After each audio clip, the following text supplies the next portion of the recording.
Hey, welcome back to the How to Podcast series. It's Dave with you. A little different. We're doing the shared mic sessions.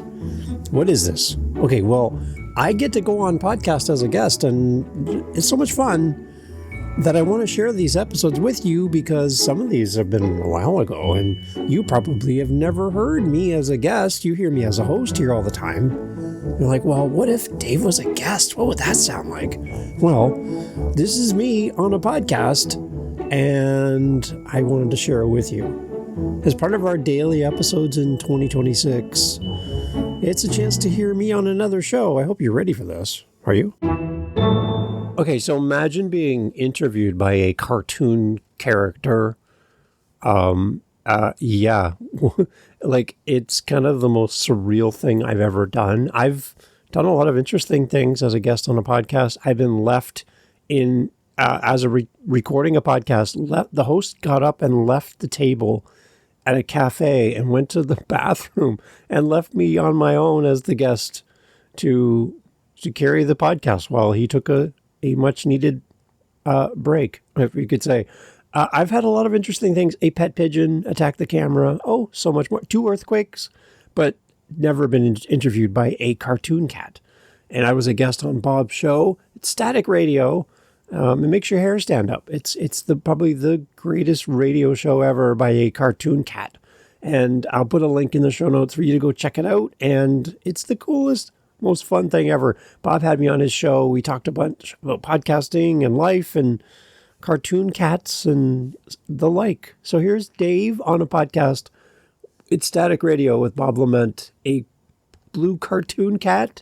Yeah, the video does the justice, but you got to check it out. But here's me on Bob's show, and I hope you enjoy. We'll catch up at the end. Here we go. Yeah. Well, yeah, I'm in Canadian. I'm in Celsius, but it's 14 Celsius, whatever that is in Fahrenheit. But I think you just double it. 28. Double it? There you go. Okay, that's good. I think you double it. For Fahrenheit, you double it and add 12. See, not only are you fun to talk to on the screen, but you're super smart with math. I just made that up. Okay, that's good. I like it. I'll go with it. Hey, everybody, and welcome to this conversation with Dave from True Media Solutions in Canada. Dave's got a bunch of different shows. You want to tell everybody what your shows are, Dave? Oh, how long is the podcast, Bob? We got a lot. About 5 minutes. We're good. Okay, 5 minutes. We're good. Yeah, a bunch of shows. I have a podcast for dads called Dad Space. I have a How to Podcast series, teaches podcasting. Bob has been a great guest on there. An author podcast. So many great things. Wow. And I just love podcasting. I think I do 6 to 10 episodes a week, Bob. Really? Yeah. And it's all here at truemediasolutions.ca. Right. Not to be confused with any other C that's in the internet world. No. Yeah, CA is because I'm in Canada. So right, yeah. Well, hey, I mean, you can get the other ones, can't you, up there? I mean, they let you do that. Yeah, sometimes they're expensive, but yeah. Yeah, but I was going to say, but you like to have the Canadian branding these days is much more valuable. There you go.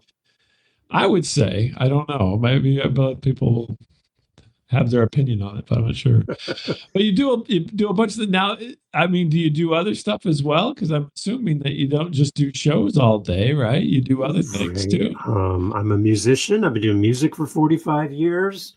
I am old. But yeah, then I also have a job. I have a night job. I work overnights. So I listen to podcasts where I work. Uh-huh. I get away with it, and I love listening to shows. Get away with it. Yeah. This is a secret. Yeah, don't tell anybody. This is not being recorded, right, Bob? Yeah. No, not at all. No, not at all. No. That's not the purpose of this poll process. So yeah, no, that's great. So I mean, it's fantastic. So then, how did you when did you jump on the bandwagon, I guess, is what I'm curious about. Because you're really invested at this point. Yeah. And so at some point there was a time where you're like, you know what, this might be fun. I was doing editing for podcasters here and there prior to the global event, which we will leave at that. And I wasn't podcasting at that point, but I was editing for people. Mm-hmm. I have all the equipment because I'm a musician to do editing and recording, and I'd have rehearsals here in my house, send back recordings of the rehearsal to the band so they could hear what we were doing together. Mm-hmm. So I was already doing it. I had all the gear. I'm like, well, why don't I just do this? I love podcasts as a listener. Mm-hmm. So I'm going to start. So just before the global event, I started creating my shows, and one show became 9. So now I have a lot. Yeah. That's hilarious. So that's fun, though. I find, to be honest with you, over the years that a lot of musicians do this. I mean, this is like almost a stereotype. Right. The fact that I'm not a musician, I am the outlier on all this kind of stuff, because in the even early days, a lot of people who were involved with this were all involved in music in some way, shape, or form. I think that had to do with, like you said, with having all the equipment and kind of having a certain level of knowledge that makes it a lot easier, right? Yeah. Yeah. So, I do find that incredibly interesting. That, I mean, like, probably 7 or 8 times out of 10, if I ask somebody, they'll, oh yeah, I'm also a musician, right, and I do this, and I'm just like, I mean, that's wild, don't you think? I mean, I actually came to it from being very interested in radio, which is gone now. I mean, pretty much. I mean, there's radio, but it's not the same as what it was, right? So that's where my angle that I came in on is like, oh, this is like radio that I can do. Okay, well then I'll do that. Yeah, if you have a creative bent, or you're just a creative person writing art, music, this is just a natural progression, I think. As I watch you, Bob, the Blue Cat, I see creativity just oozing from you and how you do your shows. Those are freckles. Those are freckles. Okay. I love how creative you are and how you do your show. I just think that if you're a creative person, podcasting might be something you might be interested in. That's fun. So now let me ask you this. So when you were a kid, right? Because especially with people involved in music, I think are more prone to this. Did you ever just record yourself on a cassette or something? And I mean, no one ever heard it, but you went through and did a show on your old cassette recorder? Yeah. When I was dating my wife, which is quite a while ago, she went on a road trip and I wasn't able to go. So I made her like the mixtape. You know the mixtape. Oh yeah, the mixtape. But I also added in like talk shows and commercials, and I'm like between the songs. I made my own radio show back with like cassettes back in the day. So yeah, I've been doing this for quite a while. Yeah, one of my when I was a kid, I wouldn't say a kid, but probably like preteen kind of time period. The best gift I ever got was a dual cassette system. So it had a LP, played records, and then it had dual cassette and a radio and all that kind of stuff. That was probably one of the best gifts that I ever got, because, well, first of all, I stole music. Unfortunately, that's probably not the best thing to say, but I did. All my friends and I would, whoever had what album, we would make cassette copies. But then the other thing is then you could do minor production, right? Because you had a way to play something and then it record, and you could plug a microphone in and you could do voiceover over the top of the music, and play DJ and what have you. And that was just so much fun. I still remember vividly, hours of kind of goofing around and putting together. Well, I guess it would be hours, probably about 45. How much is the side of a regular cassette? 45 minutes, 60 minutes? Yeah. So something like that. And it was just great fun. So your journey is probably not that far off, it sounds like. No, and I think those mixtapes were like our love letters to our girlfriends at the time. And podcasting can be a love letter today without having to flip it over after 30 minutes. Right? Right. I was, that's funny. kind of a quick story. So there's a new show on Max or HBO Max or whatever the heck they're calling themselves these days, called Duster. And it's set in the 70s, and he has a Duster vehicle, a Plymouth Yeah. Duster, and he pops in an 8-track tape, and then it's all fast editing and so forth. And the song is playing. I go, that was great. I mean, it really, kind of gives you the taste of the time. I go, except for the fact that you didn't hear the click Right. in the middle of the song whenever it changed tracks. Right. Yeah. Always the best song on an 8-track seemed to have to split a track. I don't know why that was at the time, but I was like, yeah, that was good. Other than the fact that the song kind of played all the way through, and it probably wouldn't have in reality. It would have been like, oh, Barracuda, da, da, da, da, da. Have all the clicking and everything. People don't. I mean, that's this in this day and age. People have no concept of even the slightest inconvenience of those kind of things back in the day that you put up with to have your music. So, did you have any 8-track experience? I was really young. My brother was an 8-track aficionado. He's older than I am, but those things weren't easy to transport around either. They took up a lot of room in the front seat of the car, right? No. You had to steal a lot of milk crates to take all your 8-tracks with you. I think we're confessing to a lot of things here on the episode today. Oh, wait. Yeah, right. Wait a minute. Again, we're not recording this, so we're fine. So it's good. The statute of limitations is way past due. We're fine. If Metagold wants their milk crates back, God help them. I don't know where they're at, to be honest. There's a link in the show notes. Reach out to Bob. He'll be happy to get you email. I'll be happy to make restitution at any point. Yes.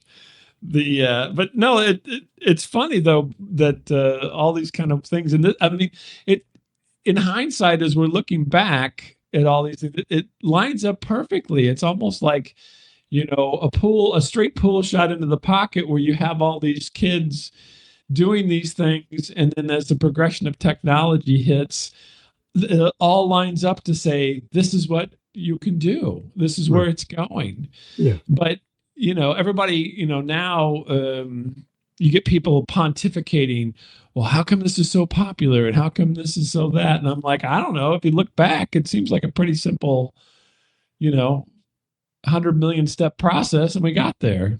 Right. Yeah. And what I love about podcasting is you don't need permission to do any of this stuff. You don't need to have a team. You can do this on your own. You don't need a radio signal. You don't need a studio. None of that stuff, right? Anyone can share their voice. And I love that part of it. Well, and that jumping up to today now, I'm really jumping around here today, but jumping up to today, when you look at things online, they tell you do need all that. They don't need a radio signal, but you do need a team. You need this, you need that. And I've always joked here over the last, well, you said the global event. I'll say the global event. Since the global event, I've always joked. I said, you'll make way more money selling something to a podcaster than you will podcasting, because that seems to be the trend, right? Right. Everybody's selling, you got to have, XYZ. If you want a podcast, you got to have, all of your, branding done professionally and all this kind of stuff. What's your take on? I mean, obviously you kind of alluded to it already, but the ancillary stuff for podcasting, what's your take on that? Everybody seems to want a little bit of that podcast money from us as podcasters. I'm getting emails all the time, for this amount of money, I can do this for you. And again, as a solo creator, I don't have the money to invest in everything that I would love to see, but sure. Yeah. But B, I love the creative process. People say I hate editing. I love editing, Bob. I love the craft of editing and make something sound great. I love fixing things. I get people reach out to me. They're like, I got terrible audio from my guest. What can you do? That makes me happy. I'm like, I want to go in there and see what I can do to make that better. Right. So that lights me up. So anytime I can do stuff like that makes me happy. That is great. I mean, this is, I have edited many times over the years, and I've become one of these people who is avoids editing now, right? As I've gotten older, I avoid it. And so, but the weird thing is that at least my um, proficiency in producing has risen with my desire to not edit. Right. So that works out pretty well, I think. Yeah. But yeah, editing is always one of those chores sometimes, and it kind of depends. I mean, everybody, I think this media, well, we can call it a media at this point. I think it's definitely a bona fide media. Um, is really becoming the training ground for people to learn how to speak publicly again. Right. I think that there was a time prior to this where if you wanted to do any kind of public speaking or anything, you had to go take some kind of correspondence course or go to your local college and do classes and so forth. But now with this, anybody with an inclination can get on and essentially develop that skill. And I think that's kind of interesting. It's kind of a, you know, an a feature that nobody knew was going to be written into the software, Mm-hmm. and it's just happened. I mean, you said you were a musician, so you had to have some amount of that anyway, if you're going to play in front of people and so forth, but not in kind of a long form conversation, though, would you Right. say? Yeah. Yeah. I think there's so many great tools to help you these days, but just to getting on the microphone and you're going to be a better person in the process of doing anything creative, writing a book, creating a podcast, making music. It's going to change you over time and you're going to improve. So to the point maybe we don't have to do as much editing, which is great because then that transfers in public to a stage when you stand in front of a group of people. You don't have the opportunity of having somebody take out your ums and ahs in a live setting. Nobody's off the side of the stage editing you in real time. You're you. So if you rely too much on the editing and you never become better as a human or a blue cat, you will never develop to the point where some of these things it becomes easier over time as you do more and more of this. Yeah. When would you say was the first time that you had to get up in front of a group of people and, gather their attention and be the show? Many of the times in my career in the past, I've had to either lead a team or speak in front of a group of people. And I never felt really prepared for that. You don't do it often in whatever role you're in, unless you're in media or some kind of content creation. You're doing a typical job like with everybody else. And when everyone's attention turns and looks at you, you melt inside for a second. You're like, I don't have the skill set to do this in the moment. But again, going back to it, the more you do it, the better. Yeah, I can remember speaking in front of a high school as a guest speaker, and there's like 200 students who have the attention span of a grape looking at you going, I don't care what this guy has to say, right? What were you talking about? I was there talking about kind of a motivational talk to these kids, and all the teachers are lined up against the back wall of the auditorium. So I'm not only talking to the kids, I'm talking to the teachers, principals there.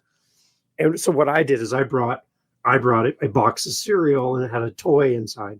And I reached into the box and I pulled out the toy and I'm like, so I brought a gift for all the students. You're going to have to share this because I only have one. And so I handed it to somebody in the front seat and they started passing it around. But we probably got enough cereal for right? I have enough cereal for everyone. Yeah. Everyone gets one piece of cereal and one toy to share. But that kind of broke the room up and made it a little bit more like, oh, this isn't your typical boring speaker, right? So I thought for a minute you're going to eat the cereal. That was what I was stand there and eat it in front of it. Yeah, you got a gallon, you got a half gallon of milk, you got a bowl. You're just gonna, okay, guys, this is the breakfast talk. It's a performance art in that moment. Yeah, right. That'd be great. But read the room, right? Figure out how you can serve them and don't come in with one focus saying, I'm going to do it this way. Your audience is always different. So yeah, just read the room. That's right. So do you have a favorite of your shows, your cadre of shows that you have there? Is one of them you're like, this is the show. This is my favorite show. I love doing this show. Hmm. I know I'm putting you on the spot, right? Yeah, it's So, tough because like they're all my favorite. Otherwise, I'd probably scrap them. yeah.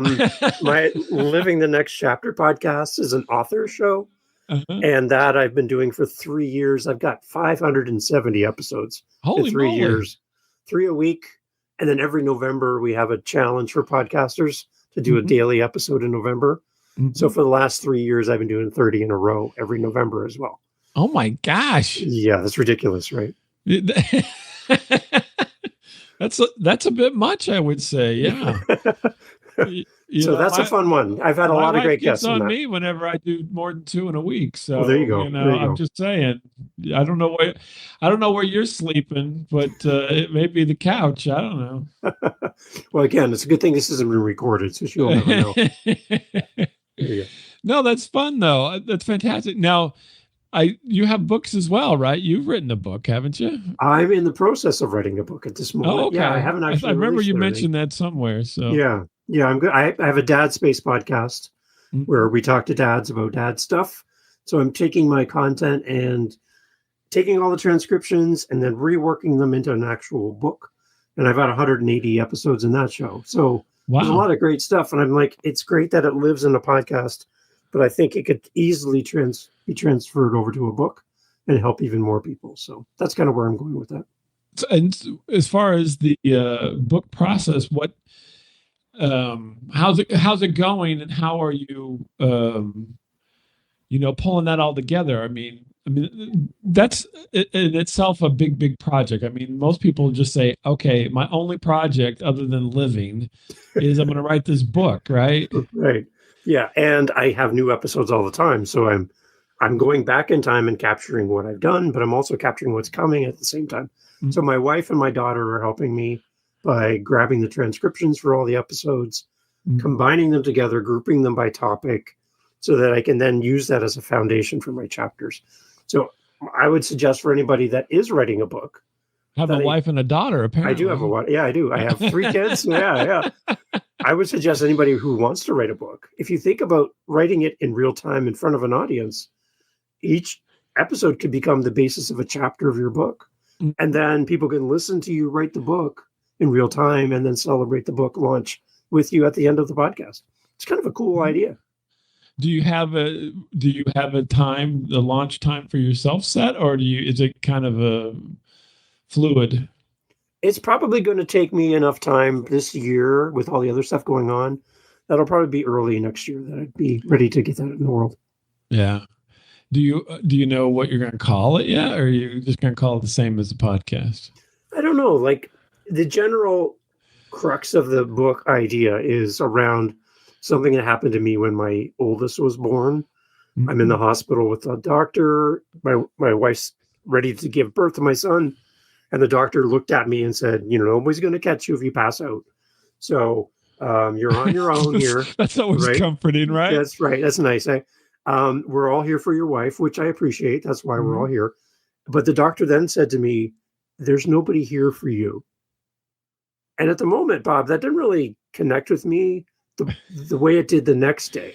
Because Right. everybody, all my family had gone home. My wife is resting. I'm holding my son. And all I could think of was, there's nobody here for you. And I'm like getting really scared.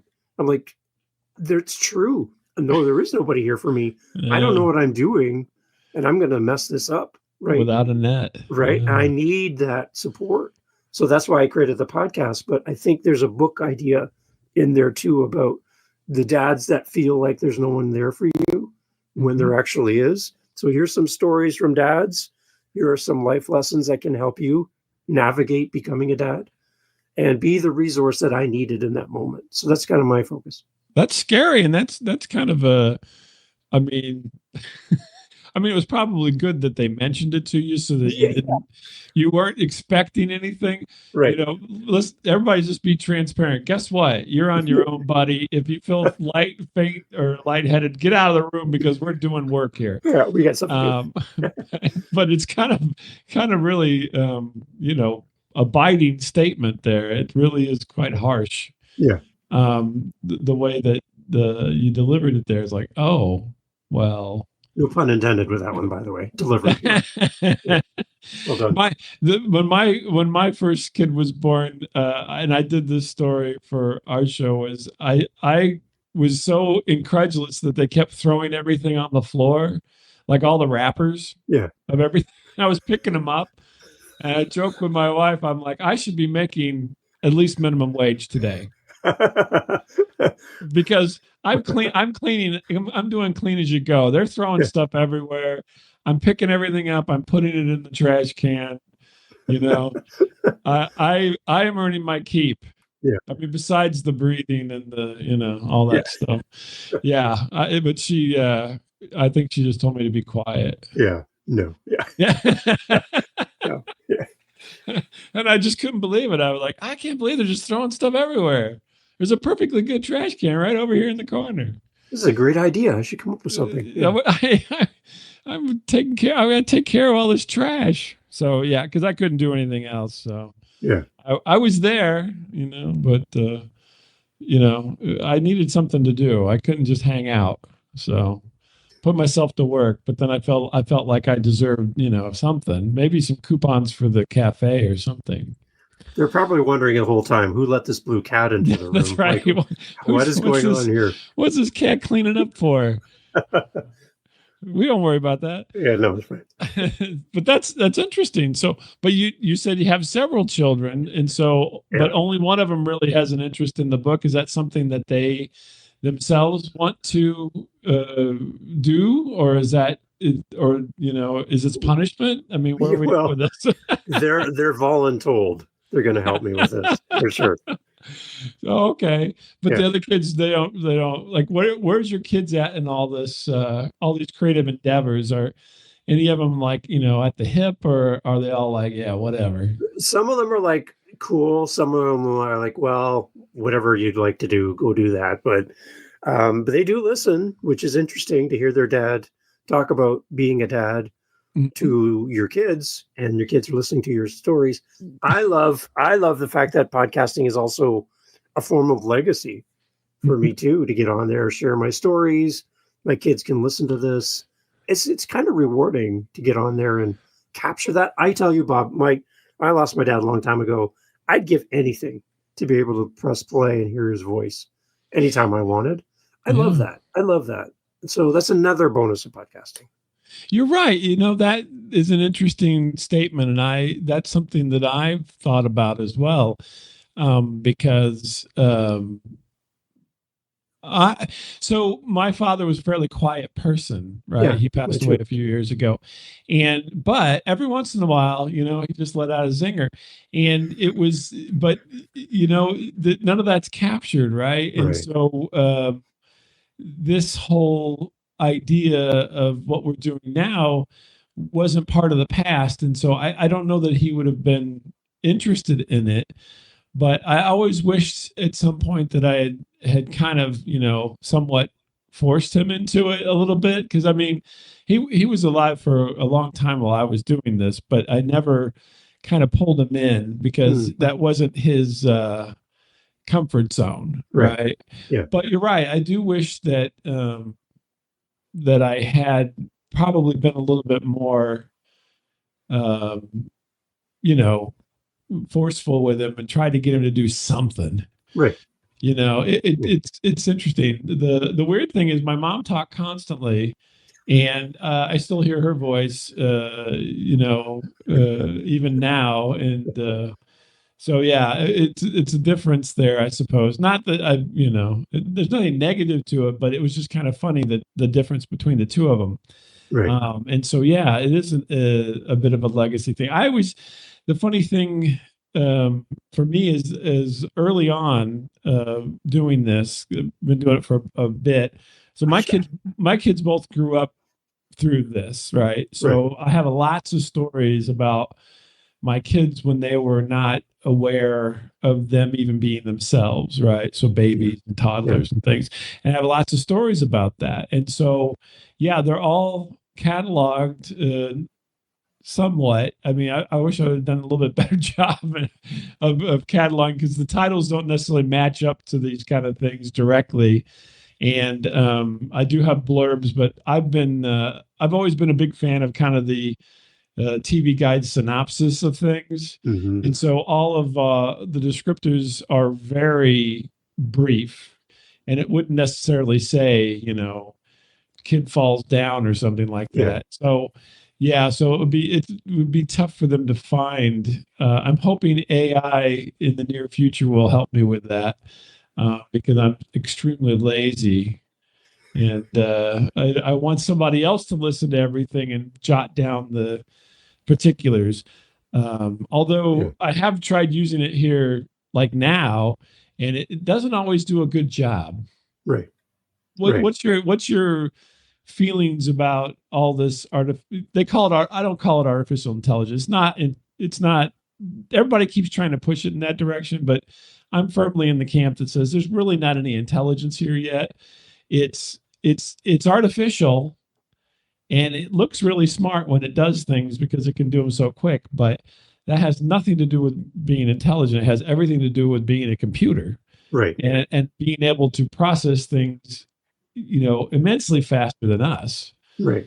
So what were your thoughts? I like assistant information in Oh, there that, you go. So right? you're trying to hang into the AI there a Yeah. little bit. There you go. Yeah. The idea that it's there as a tool to help you.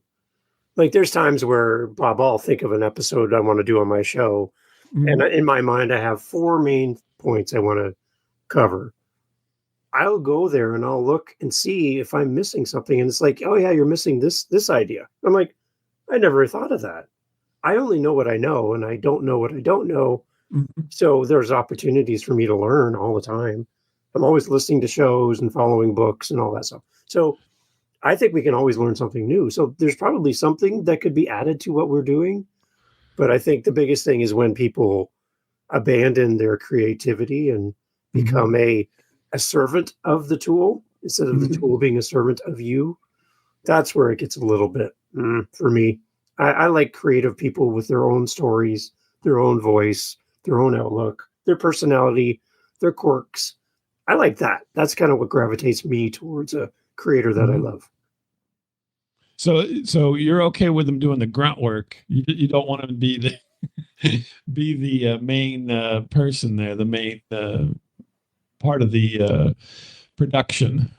It's kind of a snake eating its own tail, Yeah. where everybody goes and everybody uses the same tool and everybody starts to sound like each other and nothing's new.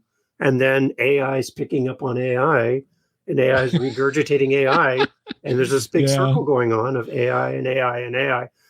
I think that when all that happens, somebody unique like you and how you podcast, for me as I podcast, as we step up with our own unique voice, it's different than all the vanilla that's happening out there in content because it's us, right? There's only one of us. So Well, we hope. I think we hope. there's yeah. That's what I'm shooting for that. I Yeah. think I think I'm there, but Yeah. who knows? I mean, But yeah, I think the interesting part to me is we're being sold AI right now. This is Right. the heavy sales period, right? This is the tough sell, the hard sell. Everybody, oh, this and that.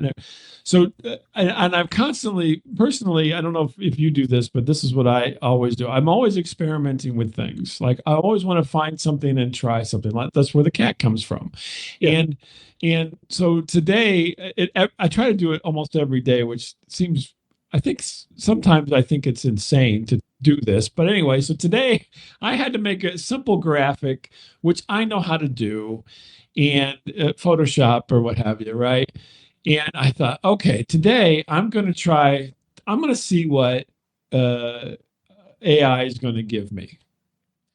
And so I'm like this. I'm going to be, in another 10 years, I'm going to be this, elderly man on the side of the road complaining about his artificial intelligence module or something. So I type everything into the AI, and I did this on three different AIs: Gemini from Google, Copilot from Microsoft, and Perplexity, which I don't know who it's affiliated with, to be Yeah. honest with you. And none of them gave me something that was acceptable. And I gave them all the same instruction. Yeah. I want three choices. I want just this information. I want it to look modern. I want it to look interesting and modern. With just my text that I gave you, don't add your own text, right? Because it Right. does that for some reason. And make it look good. Yeah. Boop, boop, boop. It keeps adding its own text. I'm Yeah. like, and so I got into this fight with the AI. I'm like, no, just my text. And Yeah. in the pic, some of them wouldn't do a picture. I said, it's some type of nice image. I give them an idea of what image I wanted. And then it just devolved into me yelling at the AI, typing, telling them that they're not doing it right. No. And then they kept apologizing. And I'm like, why is this thing apologizing to me? Yeah. Because it's a machine. It could just say, I don't know how to do it. Right. Instead, it's like, oh, I'm so sorry. My programming does not allow. It's like, Right. I'm like, Yeah. I feel like I'm berating C3PO and he's talking back to me. Right. But anyway, I eventually just I did it for all three. I gave up on all three and I just created it myself. Yeah. Yeah. There's somebody Do I you do heard. that? Do you do Yeah. stupid things like this too, Oh, all Dave? the time, all the time. That's kind of my go-to. There's one guy I know. He's a minister, and he was asking AI for help with a message, a sermon he was going to write. Uh-huh. And after it was all done, AI said, "Oh, he's like, thanks for all your help, blah blah blah," to the AI. And then the AI said back to him, "You're welcome, and we'll be praying for you." Oh, And I'm really? like, It said wait a that? minute, AI is going to pray for me? What the heck is this? So, anyways, that's pretty weird. Only on my off cycle. Yeah, Only on right. my. I did have somebody who found my Dad Space podcast through ChatGPT. Really? He went in and said, "I'm looking for a podcast that covers these topics. What do you suggest?" ChatGPT came back and said, "You should check out Dad Space by Dave Campbell." So he Oh, that's came to me, great. are listening. So again, people are using AI in different ways to Yeah. create a chart, to do all these things, to create the baby podcast that people love right now. There's all these different things going on, but that I was found as a search. So there's a search capability as well, Yeah. which I find rewarding. And I think that is essentially our current state of AI is just next level search. Right. That's really what it is. I mean, yes, you can do these other things, but it does it so poorly. Mm. And I've now this last year, I've done all my artwork for Static Radio has been AI generated as much as possible. That's been my goal because I wanted to learn, right? So I always give myself a task, right? Yeah. So I wanted to learn, and so I've been trying to, but it can't always get it, and then I end up, it's kind of like uh, model photography, and I mean models as in models for clothing. Yeah. None of them look like that because somebody goes into the background and touches it all up, right? Yeah. And or nowadays we use filters, but so that's what happens is I start with a base that is the AI version, and then I go in and make it what I want it to be, because the AI version can't make it what I want it to be, and so yeah, it's all retouched, which I think a lot of stuff is. I think that we're kind of being sold a bill of goods right now, in this space in order to get everybody to buy in. But the reality is there's a lot of really talented people who are making a lot of this look better than it really is. Right. That's my guess. I mean, I'm not overly involved in the space, so I don't know for sure. But as I'm looking at things, I'm like, I can't get that. And I think I know what to say, because I know how to do it without going through this. Right. Right. But it's one of those weird situations, I guess. And I guess my other, and I'm sorry we're gotten off of the AI conversation here, but my other question for you would be, do you? No, I've lost my question here all of a sudden. No, do you for the AI stuff? Do you think that why are we being sold this? What's the end game in all this? Why do you think that there's such a hard sell going on right now? There's a lot of people coming to podcasting and content creation with very limited skill sets. Again, they haven't done like this stuff before. They're looking for an easier way to do it. They're looking for an easier way to do it without having to understand like audio editing, for example. I can just upload it to a platform. It'll do it for me. One click and I'm done. So there's that side of it.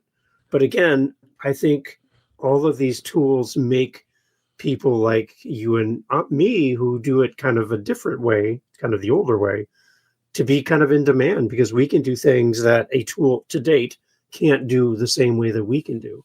Mm-hmm. So again, when I had somebody reach out recently and they're like, this audio is terrible. I've tried all of these different platforms. Nothing's working. What can you do?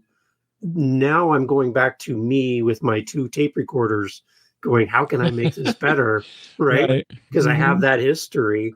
So I'm going to come at it from a creative way that maybe some of these tools can't, which makes me stand out and a little different and in more high demand because I can do what the tools can't do yet. Will they replace me at some point? Maybe. But for now, I find that I still have an edge where I can come in there and do something that other people and other tools can't. That's cool. And so you still edit for people then? I guess I didn't think about that. I thought once you had 10 shows or whatever, it'd be like, yeah, all that's out the window. Yeah. No, I have edit for a couple doctors and speakers and stuff in the US. I'm in Canada. So wow. I love it. I love helping people. So I do that all the time. And that's all under your the banner for True Media. Okay. Right. I didn't know that. So you look at that. Yeah. There you go. Well, that's why I had to talk to you because I'm, I can type it in, but then, what's the fun in that? Right. Well, that's cool. So then, wow, you are a busy guy. Oh my gosh. Do you ever watch TV, Dave? Bob, I love television. I used to watch so much of it, but now my wife will come home from work. We'll sit down, have dinner, watch a couple shows. I get antsy. I'm like, oh my gosh, I could be doing so much more right now. And she just looks at me like, just could you shut it off for 5 minutes, please? Right. But my mind starts wandering. I'm on my phone. I'm answering emails. Yeah. Yeah. I love doing this. So where do you think this all is heading for you? I mean, as far as all this goes, obviously you've got all these things cooking, what's around the corner for you as far as that goes? I'd love to keep helping people with their podcasts and being a tool and resource for them and supporting them, coaching, whatever I can do. There's people who've been doing this a lot longer than I have, but I find that I have my own unique path and kind of my own unique approach. So I'm all about community. I'm not about a single voice trying to teach people my way to do something. I love leveraging the experience of others so that we can learn from each other. That's kind of my approach for my shows and how I show up in this world. Oh, cool. Now, you mentioned that you were older. I'm not going to ask. You can ask, Bob. You're a blue cat. You can ask me anything you want. No, that's all right. I mean, but I mean, are you thinking about this as far as people think about retiring, they retire from whatever their career is. And then when they retire, then a lot of people come up with something new. So do you think whenever you decide, okay, I'm going to stop with the regular workaday world, and then when I get done with that, here's what I'm going to do? Right. There are more older people today than there are younger people. So there's a lot of us kind of getting into that age group where we're going to be retiring at some point. So I do think this would be a great opportunity. The key there is to what you said, is to still be up to date on what's happening with all of these great tools and AI and all that. Still learning, still active, still relevant. And to not just do it the old way with the 2 tape recorders, you still have to kind of adjust and grow. That's my only challenge, I think, for anybody thinking about getting into this, is that there is a little bit of a learning curve, but there's some great people out there who can help you to learn. I'm getting a reel-to-reel and a box of razor blades and some tape, and I'm going to go to town. And I'll be munching on my cereal watching you do it. Did you ever have to edit like that? Where you did where you had a reel-to-reel tape that you were editing. Oh my gosh. With the cutting it and actually Yes. splicing it Oh together. my gosh. What a pain People in are the like, neck. what are you talking about, you two? Yeah. Oh my gosh. Yeah. I mean, I'm surprised that's not a game, to be honest with you. Somebody should gamify that because I could see that, you have all these stupid puzzle games out there, right? Can you imagine? That would be a puzzle game, would be splicing together tape.